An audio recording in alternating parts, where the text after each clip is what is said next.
ദൈവനാമത്തിന് മഹത്വം ഉണ്ടാകട്ടെ. വീണ്ടും ഒരിക്കൽ കൂടി വചനവുമായി ലയിക്കുവാൻ എന്നെ ഇടയാക്കിയ കൃപകൾക്കായി നന്ദിയോടെ സ്തുതിക്കുന്നു, സ്തോത്രം ചെയ്യുന്നു.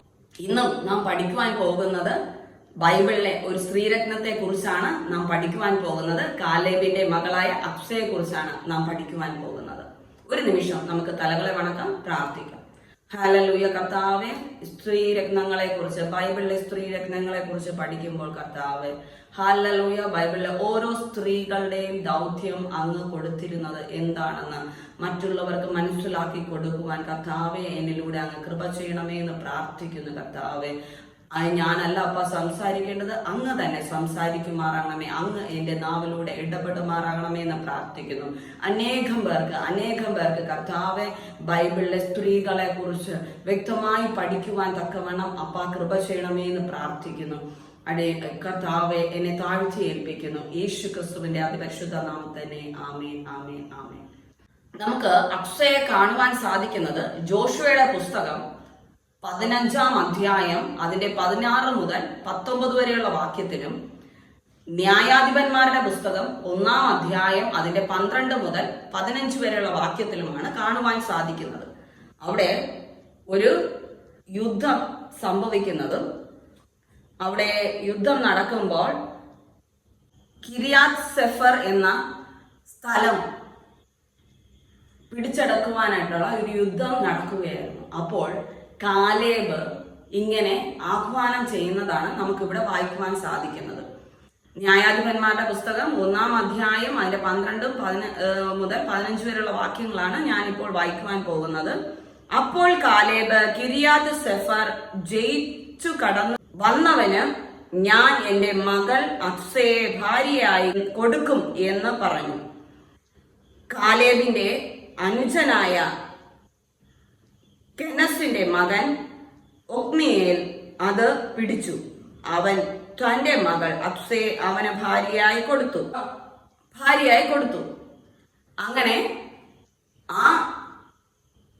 തന്റെ സഹോദരന്റെ മകനായ ഒത്നിയേൽ ആ രാജ്യം പിടിച്ചെടുത്ത് കടന്നു വന്നപ്പോൾ കാലേബ് പറഞ്ഞതായ ആ പ്രോമിസ് കാലേബ് നിറവേറ്റി തന്റെ മകളായ അക്സയെ അവന് ഭാര്യയായി കൊടുക്കുവാനിടയായി തീർന്നു.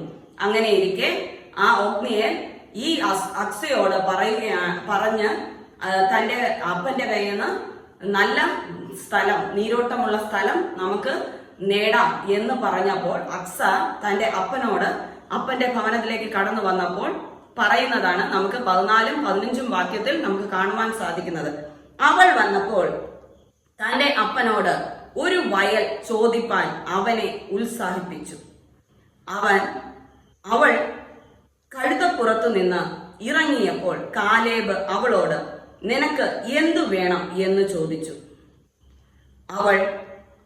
അവനോട് ഒരു ആഗ്രഹം എനിക്ക് തരേണമേ, നീ എന്നെ തെക്കൻ നാട്ടിലേക്കല്ലോ കൊടുത്തത്, നീരുറവുകളും എനിക്ക് തരേണമേ എന്ന് പറഞ്ഞ് കാലേബ് അവൾക്ക് മലയിലും താഴ്വരയിലും നീരുറവുകൾ കൊടുത്തു. അവൾ അങ്ങനെ നല്ല നീരോട്ടമുള്ള സ്ഥലം വേണമെന്ന് അപ്പനോട് ആവശ്യപ്പെടുകയും അപ്പൻ അവൾക്ക് കൊടുക്കുകയും ചെയ്തു. ഈ ജോഷുവയുടെ പുസ്തകത്തിൽ നമുക്ക് കാണുവാൻ സാധിക്കും, ഈ സ്ഥലം പാരമ്പര്യമായിട്ട് അവർക്ക് ലഭിച്ചു വന്നിരുന്ന സ്ഥലമാണെന്ന് നമുക്ക് കാണുവാൻ സാധിക്കും. ജോഷുവയുടെ പുസ്തകം 15-ാം അധ്യായം 20-ാം വാക്യത്തിലാണ് പറഞ്ഞിരിക്കുന്നത് എങ്ങനെ പാരമ്പര്യമായിട്ട്, ആരുടെ പാരമ്പര്യമായിട്ട് ലഭിച്ചതാണെന്ന്.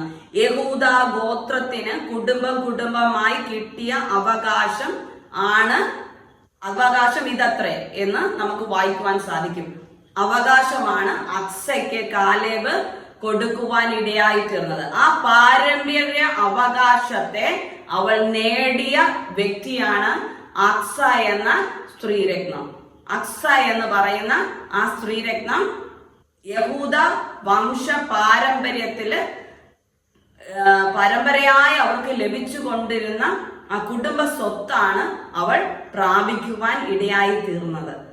അത്രയും ധൈര്യത്തോടെ പിതാവിനോട് ആവശ്യപ്പെടുവാൻ സാമർഥ്യമുള്ള ഒരു സ്ത്രീ ആയിട്ടാണ് നമുക്ക് അക്സ എന്ന ഈ മകളെ നമുക്ക് കാണുവാൻ സാധിക്കുന്നത്.